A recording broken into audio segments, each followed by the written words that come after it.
गहरी रात की चादर धीरे धीरे जम रही थी और घर के आसपास की जंगली जमीन पर चिपकी घने छाये आत्मा की तरह थी। किसी भी स्थान पर उसकी बेहद विकराल स्वरूप से बहुत ज्यादा सिकंदरियां हो रही थीं। एक अद्भुत स्थिति की स्थिति ने इसे अजीब और भयानक बना दिया था। यह स्थान स्वर्ग की नकल बन गया था। एक छोटे से गांव में रहने वाले विद्यार्थी ने उस स्थान को चुना जहां उसका नया घर था। लेकिन उसके आने के बाद से ही उसने एक अजीब सी सुनाई देने वाली खामोशी का अनुभव किया।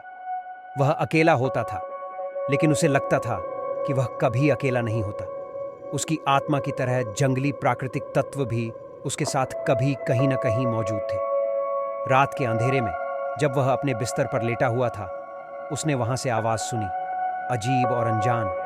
उसने सोचा शायद कोई जंगली जानवर हो, लेकिन धीरे धीरे उसने महसूस किया कि वह आवाज कुछ और थी। ये कुछ भयानक था, जैसे कि कोई अत्यंत दुष्टता की भावना से उसके दिल को छू रहा हो। वह दरवाजा खोलने की कोशिश करने के बावजूद वहां कोई भी नहीं था। उसका ध्यान खड़े सिंदूरी रंग के एक पुराने बर्तन पर गया जो उसके दादी माँ की याद दिलाता था। बर्तन के अंदर कुछ भी नहीं था, लेकिन वहां कुछ और था, एक अद्भुत और भयानक चुप। उसने महसूस किया कि वहां एक अत्यंत शक्तिशाली शैतान का वास था जो उसे उसके अंतिम दिन के लिए रोक रहा था।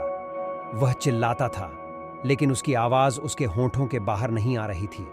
उसकी हालत बिगड़ती जा रही थी और उसे लगा कि उसकी आत्मा उस शैतान के अधीन हो गई है।